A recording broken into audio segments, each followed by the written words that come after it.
Hey there, welcome back to a brand new video. My name is Musa Jallo. In today's video, I'm going to be reacting to another video from the Geographic Bible. And today's video is entitled Australia versus Canada, Country Comparison.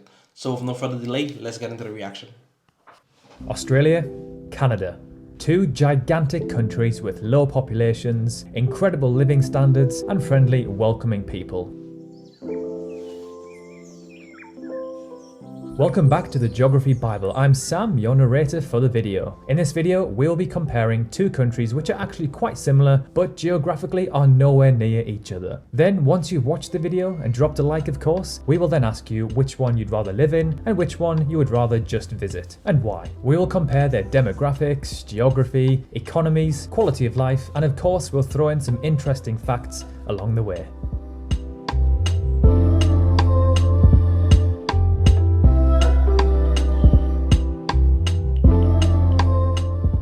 So let's begin by looking at their key demographics, starting off with their populations. So out of the two, Canada is more populated, with around 37.7 million people, making them the 39th most populous nation on Earth, behind Poland and above Morocco. Fun fact, there are more people living in Greater Tokyo than there are in the entirety of Canada. That is crazy though.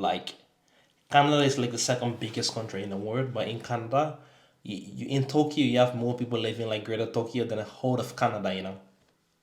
Think about that. A city in the world has a higher population than the second biggest country on the planet. Wow. Australia is the 55th most populated country in the world, with roughly 25.5 million people, putting them above Niger and below North Korea. Now that we know their populations, let's look at their population densities. This one is incredibly close and mind-blowing. So with 3.92 people per kilometre squared, Canada is technically more densely populated, making them the 8th. Every kilometer square you have like 3 people.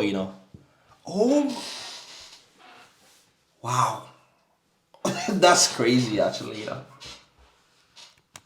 Lowest densely populated country in the world. Then we have Australia, with 3 people per kilometre squared, making them the 5th lowest densely populated country in the world. Again, this next one is unbelievably close, their life expectancy at birth. So Australia just takes the win here at just under 84 years, followed by Canada at just under 83. This means that Australia has the 8th highest life expectancy in the world, and Canada is in 16th place. But are you ready for another crazy fact which actually counteracts the previous information? Which country in the world do you think has the highest cancer rates? I'll give you a clue. It's a country with lots of sun and generally quite a pale skin population. It is, of course, Australia. And then in 11th place, Canada. And man, that is crazy though, how being in the sun for so much time like that can affect you. Finally, for demographics, let's look at the average age of the population. Now, a younger population is generally a better thing. This means a younger workforce and less of an aging population to hinder the economy and healthcare system. So Australia wins this one with an average age of 38.8 compared to... So far, I don't know, the Aussies, they are winning though. They are winning so far. Canada, you need to step your game up, so far, Australia is winning, And it is 42.4. Alright, let's now move on to their geography, starting off with their total land area. This section should be interesting because they are both gigantic. Being the second biggest country on Earth, only behind Russia, Canada has a staggering just under 9.1 million kilometers squared total land area, compared to Australia's 7.7 million, which makes them the 6th biggest country in the world. While Australia is an island, it is considered a continent, but it technically is the biggest island. Technically, island. Technically, it is an island because island is like a body of land surrounded by water, and Australia is definitely surrounded by water, on Earth. For a visual comparison of these two countries, let's hop over to the truesizeof.com, where we can see the true size of these countries side by side. It is difficult to represent our 3-dimensional world on a 2-dimensional map, so this website allows us to see how big each country actually is in relation to each other. So by grabbing both of these countries and putting them on the equator, we can see their actual sizes side by side. So yes, Canada is obviously massive, but its proportions are incorrectly displayed on a traditional map. Let's now take a look at what percentage of these countries' landmass is covered in forests, and also how much coastline they have. With 16.2%, 39% of which is in Queensland, of the country being covered in forest, Australia has significantly less than Canada. But that is still pretty good for Australia, given the fact that most of the country is like desert,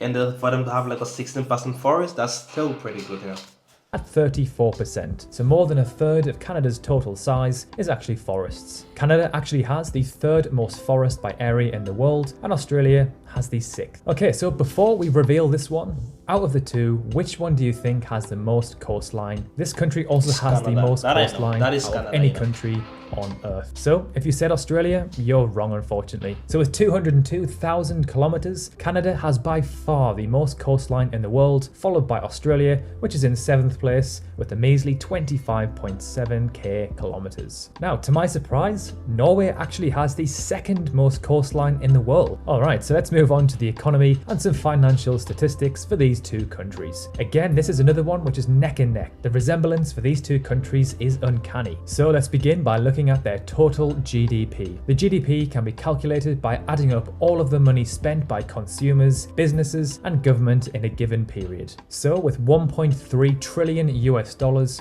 Australia has the 13th biggest economy in the world.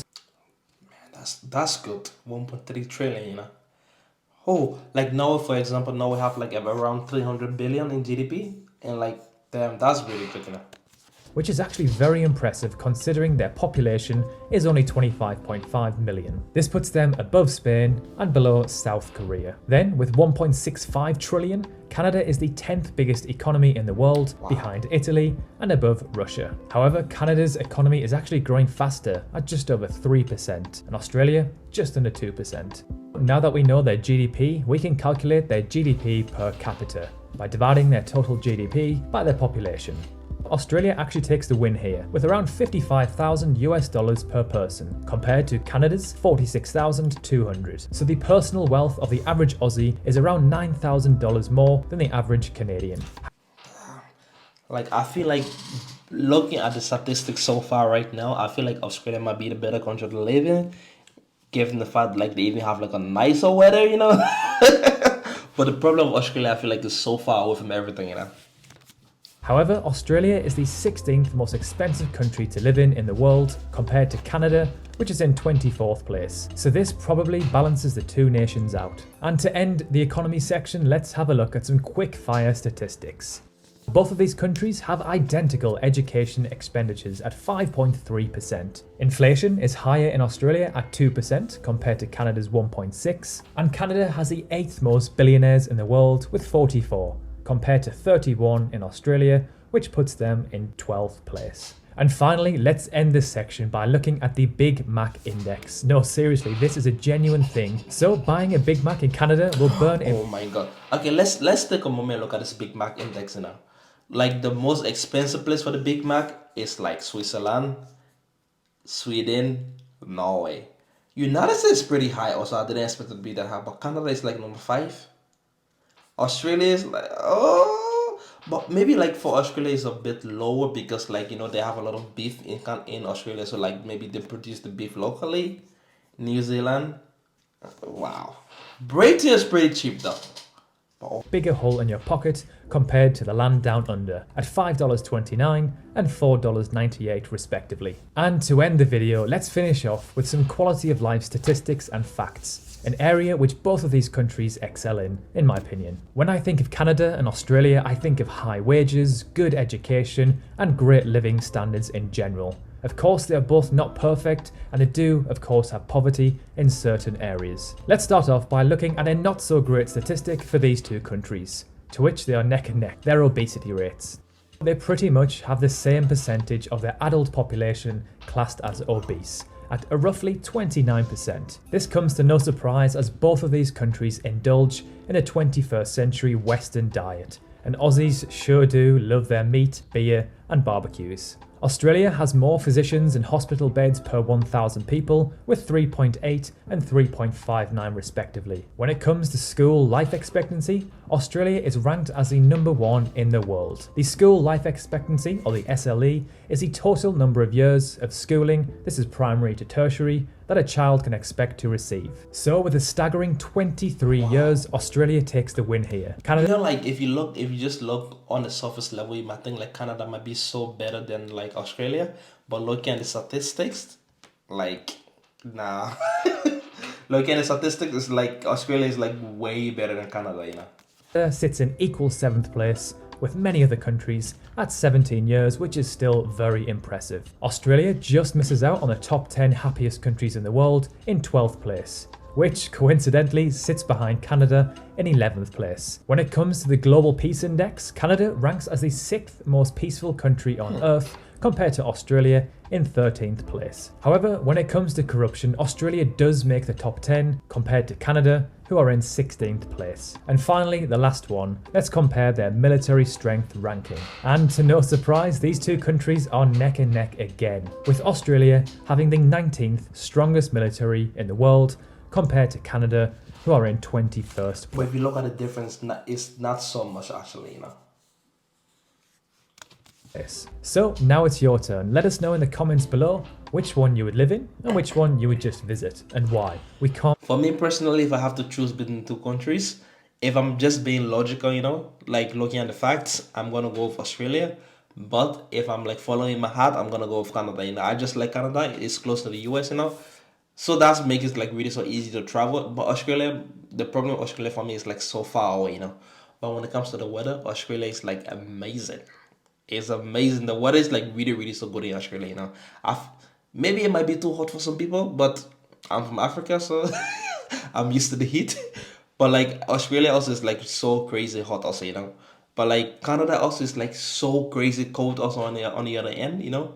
But after living in Norway, one thing I know about when it comes to weather, Norwegian people say there is never a bad weather. There is only bad clothes. So if you dress properly in those two countries, it might be okay, you know. It's not a big deal, you know.